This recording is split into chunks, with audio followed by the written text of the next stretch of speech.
Ein unvergessener Moment, dieser 8. April 1989. Die WM hier in der Westfalenhalle wurde zum Synonym für den Erfolg im deutschen Tischtennissport. Und heute, 23 Jahre später, sind wir wieder zu Gast in Dortmund. Meine sehr verehrten Damen und Herren, herzlich willkommen zur Eröffnungsfeier bei der Liebherr Team WM 2012. Unforgettable moments 20 years ago. Today we are back in the host city of Dortmund. Welcome to the opening ceremony of the Liebherr Team World Championships 2012.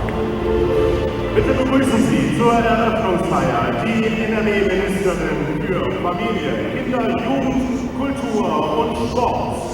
Please welcome the Minister of Family, Children, Youth, Culture and Sport in North Rhine-Westphalia, Ute Schäfer. Den Stadtdirektor der Stadt Dortmund.